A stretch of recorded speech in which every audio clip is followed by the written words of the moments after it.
Today might be our lucky day.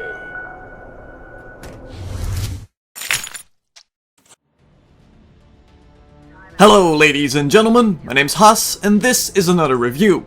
This time we're looking at Anomaly 2, a sequel to the original Anomaly Warzone Earth, and the latest in this tower defense, or rather as they call it, tower offense franchise. What is this? The Tin Can Jamboree? The tower defense genre has been around for a while now, and has seen various changes from the original incarnation. In the Anomaly franchise, you are not the towers, but you are the waves of creeps. Instead of building powerful structures to rain death and destruction down on the petty fools walking across the streets, you are creating a path for your units to safely make it to the other end while destroying as much machinery as possible. You control the traffic. You are the traffic cop. Hell yeah! Anomaly 2 does not deviate from this path created by its predecessor much when it comes down to the single player, but expands upon it.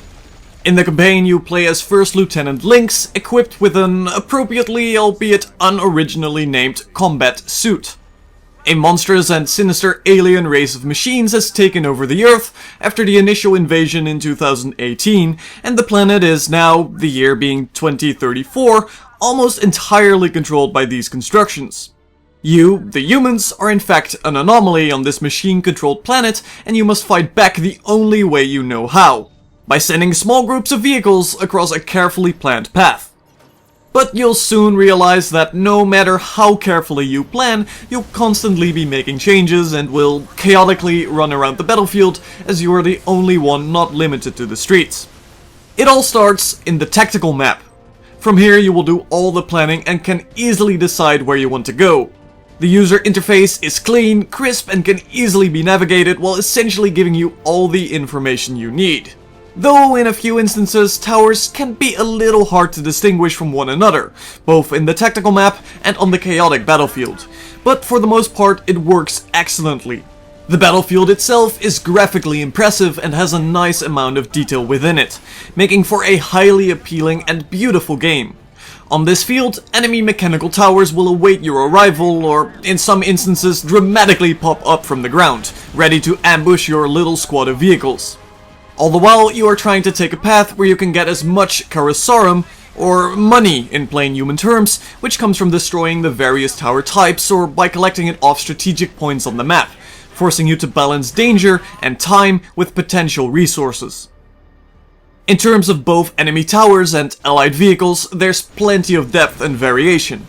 Anomaly 2 now gives all your units the ability to morph, and there are 5 types of vehicles: the Hound, Hammer, Guard, Support, and Servant units. You can arrange these in any way you see fit, providing you have the resources, and will even have to change their formation in combat if you want them to survive. Not to mention, each has the ability to change form on the fly, and dramatically changes their combat usage and effectiveness, giving you essentially 10 different units that all serve a different role and may or may not be effective against certain tower types, ranging from simple differences such as health or attack speed, to cloaking your entire squad or granting you combat abilities. These abilities come in 4 different types. The repair being the only way you can heal up your units, a decoy to distract enemy towers with, an EMP to shut down enemy towers with, and an aim ability allowing you to mark towers as a higher priority. These abilities require your commander to run around and be placed within the correct region. Finally, you can also speed up the pacing of the game by a simple button press, which is great during the few times you have seemingly nothing going on, and are simply waiting for your squad to move around.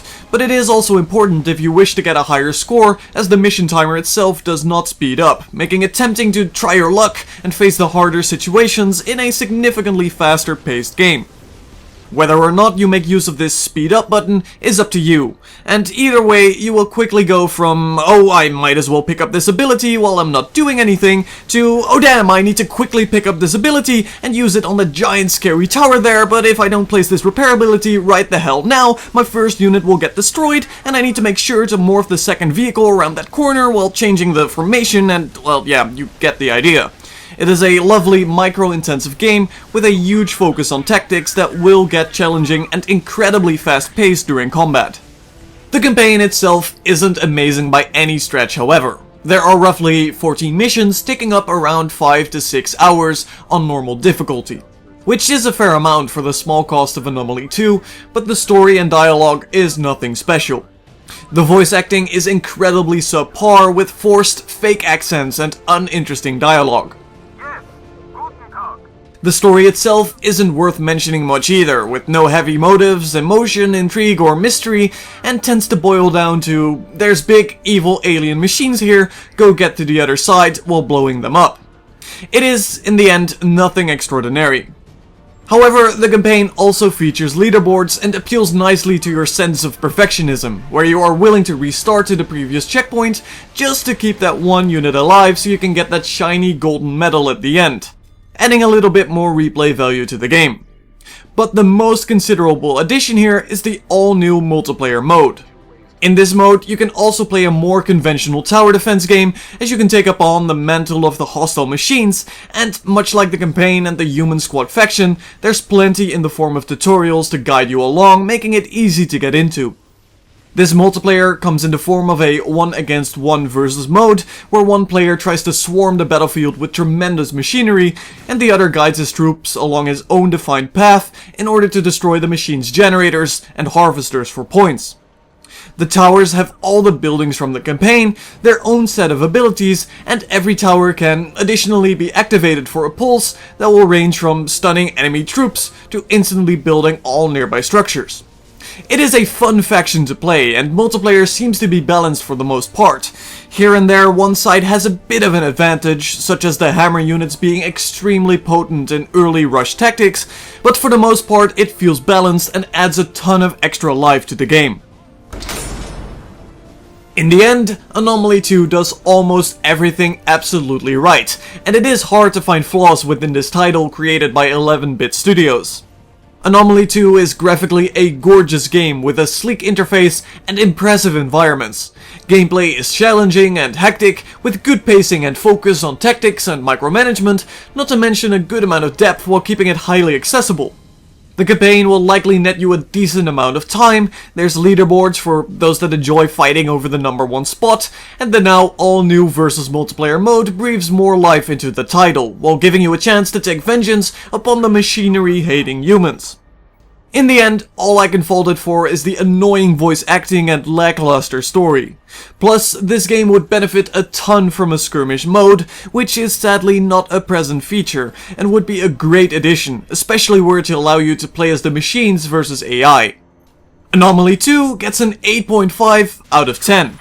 It is a fantastic game within a genre, and you need not think long about picking this one up if these games are your cup of chaotic tea.